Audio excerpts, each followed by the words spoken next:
everybody, welcome back to another video. Today we're going to be taking a look at another retro review, and this one is episode 3, Wookiee Heavy Gunner. There he is. This is another cool figure that I picked up in my pursuit to pick up all of the Wookiees. Yes, so episode 3 I definitely think had the most Wookiees in one wave, because you got like Chewbacca and Tarful and a Wookiee Commando, and now this Heavy Wookiee Gunner, and I think there was another one, I don't know his name, but I named him Hasbro when I got him when I was 10. So that Wookiee's called Hasbro. He's a light-colored one with like a cross-strap bandolier. Anyway, this is, I think, the last one from Revenge of the Sith that I am missing. That I just never saw in stores, because if I did, I would have gotten him. Obviously, he's in the episode 3 packaging, so we have the really large bubble that I'm not a huge fan of, but I'm pretty nostalgic for this, just because that was when I got into Star Wars. He looks to be number 64. It says Wookiee Heavy Gunner, and then Revenge of the Sith at the very bottom there, which is cool. Ages 4 and up. He does come with an attack blast, because all these figures had to have some cool thing with them.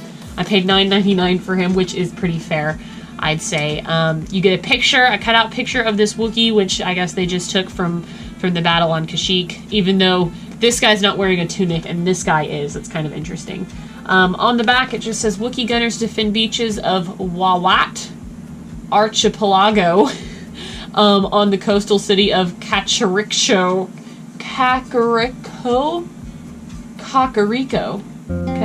Village. Against an amphibious separatist assault. They fight bravely until the clone troopers turn against them. I really like that. Like, they gave you so much background information about Kashyyyk right then. Like, they're fighting on some beaches of some weird Wawat Archipelago on the coastal city of Kakariko. That's not actually what it's called. Kakariko? Something like that. Wookiee words are so hard to pronounce, but they do a good job making it all seem fluid, and like you can look at it and be like, that definitely is a Kashyyyk city. On the back, you can collect these other awesome characters. I'm just quickly looking to see what I have. I think I have the Wookiee Commando, and that's it, but you can see him on the back there. Pretty cool. So let's go ahead and open this up. Enough of me talking, and we will take a closer look at this Heavy Gunner Wookiee.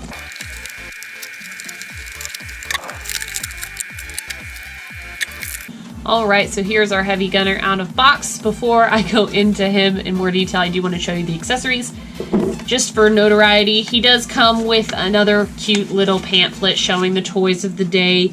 I remember really looking through this kind of pamphlet, specifically this one that came with the Revenge of the Sith figures, and just like staring at them and just like thinking about when I would get these. I really like that Obi-Wan Kenobi with Boga, or Baga. If I ever find him, I will so get him. But yeah, fun little pamphlets. So he does come with this thing. It's supposed to be a bowcaster, but the piece comes separate, and the piece does not stay on. So it's supposed to go like up in here and like stick in here, and it absolutely is just gonna fall off if I let my hand go. It will not stay. Kind of bad on Hasbro's part. I don't know.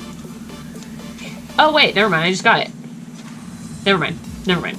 You just need an adult to click it in, and so, you do get a nice looking bowcaster. The little shooter guy kind of is ridiculous looking, but it does give you that like action blast thing. So this can come out if you want it just displayed like that. But it does come with that. That was super popular for the time. You also get these, which look like they're like little suction cup bombs or something. I have no idea. They're just tan, and they have like a little flat bill. And then, I don't know, there are no instructions with this figure. With that being said, it also comes with this little grapple hook.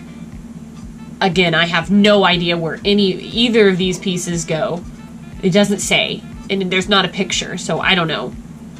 Looking at the figure, he does look pretty cool. The tunic is interesting because Wookiees don't really wear clothes, so I found that a little unusual. It's kind of just like a little rough fabric, but it looks okay. It really does. He's got a belt that's tied in the back. I would not dare try to take off these clothings because I'd never get him back on. He does have some braids in his beard right here and braids on his back. He's not a particularly hairy Wookiee in terms of his hair's very combed. Chewbacca's is not like that. But in some figures, I guess he is. But he's pretty cool. I can tell he's kind of a shorter Wookiee. Just, again, he's another wide one. We get this real, I mean, he's a heavy gunner, I guess, so he's pretty cool. In terms of articulation, his head does move a little bit. His arms have a full range of motion, which is actually, I feel like, kind of unique for the time. He's got that like cut joint in on his elbows that make his arms go straight, or they can turn it kind of like a what is this, like a 100-degree angle, 120-degree angle. I don't know my angles. It's on the other side as well. I kind of like how you can make them straight, but it's just kind of weird. I've never been a really big fan of this like cut joint that they do. The wrists do move, just barely. They just swivel. The hips move, and then the knees bend. So that's cool. I like that the knees bend. He can sit. If you had like a Wookiee gunship for him, he could sit down. So that's pretty cool. No complaints on that. But pretty neat. Let's see if we can get his weapon in his hand.